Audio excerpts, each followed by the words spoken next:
My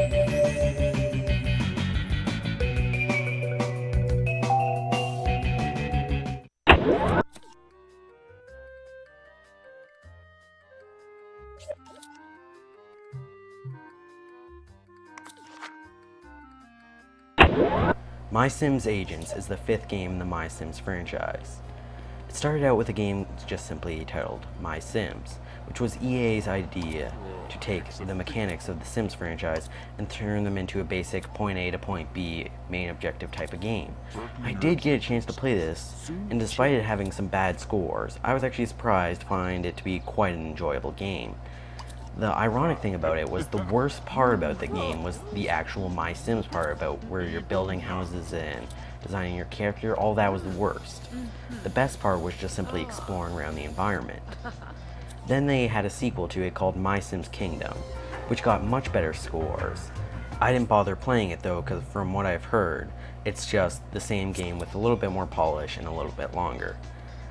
Then after they realized that there really wasn't a whole lot they could do with the mechanic of building up a city, so then they created My Sims Party, which was the idea of taking a generic minigame compilation and slapping the My Sims license onto it.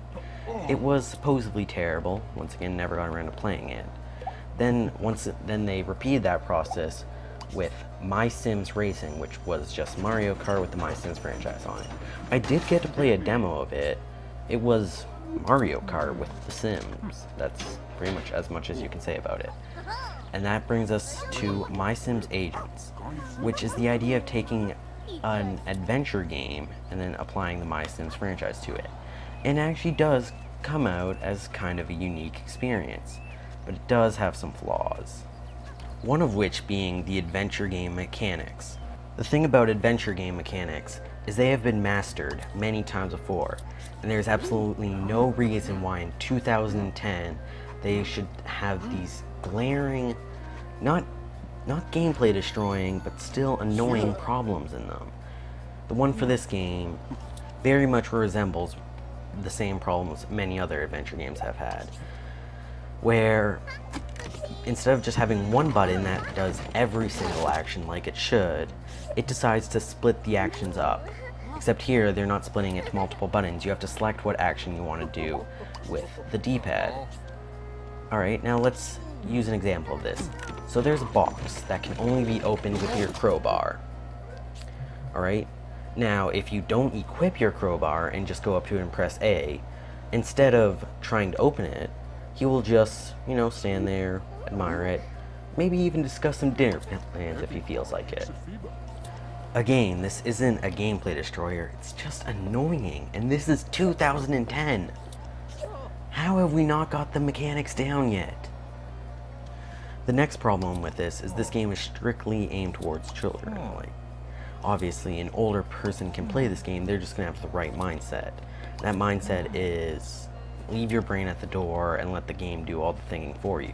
Because this game really will punish you for trying to think ahead.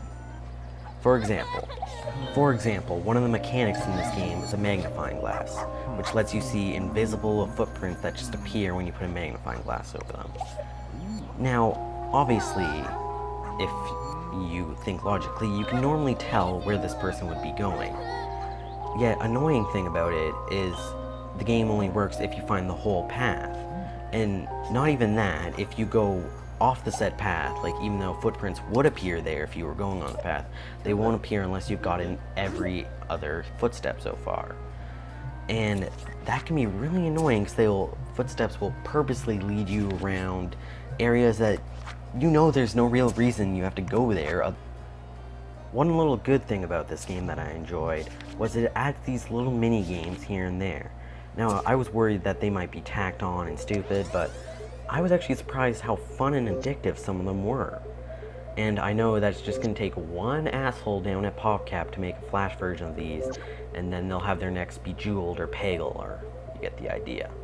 And I honestly wish that they just had more of them in the game. Next would be the charming dialogue, which I was actually rather pleased by. I doubt most people find it laugh out loud funny, but does have its charming wit here and there. which really does bring a nice life to the game, and shows that it's possible for a game to be funny without making a whole bunch of stupid meta jokes. Much similar to My Sims Party and My Sims Racing, there is virtually no Sims elements in this game at all. Only a part where something slightly resembles The Sim is when you're editing the multiple floors on your base, which is where your recruits will be staying. And this is a nice little added feature they put into the game, where you can hire recruits and put them on different floors. Each recruit has certain skill sets, and then you'll get dispatch missions, which you can send them on, and it will tell you obviously what skill set is the best. The one thing I found odd is with the extra missions, it'll say that there are 2 elements that you're going to need your recruit team to specialize in. Now obviously you'd think, oh, it'd be better to balance it out and have them specialize in both of those elements. When no, instead the game just takes the highest element, and that will be the basis of whether or not they complete the mission. Without a doubt, my biggest complaint with the game is, well, as you know, I mentioned earlier about how the game holds your hand through everything. Well, it actually does let go and let you fly, but it does that at the worst, least opportune times. Like, you don't want it holding your hands during the missions. You want to be able to think and try stuff out for yourself, but no, instead the game will just drag you around everywhere. But then when it comes to finding your next mission, which, because you have to actually go out and explore the world to find them, just felt really tedious, because you had to literally check everywhere.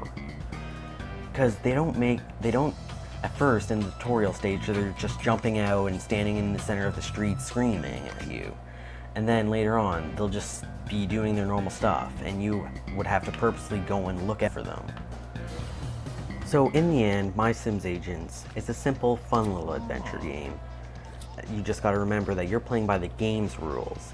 My Sims Agents for the Nintendo Wii receives a 3 out of 5. It can be a fun little rental, but I don't believe there's enough long-term value in this.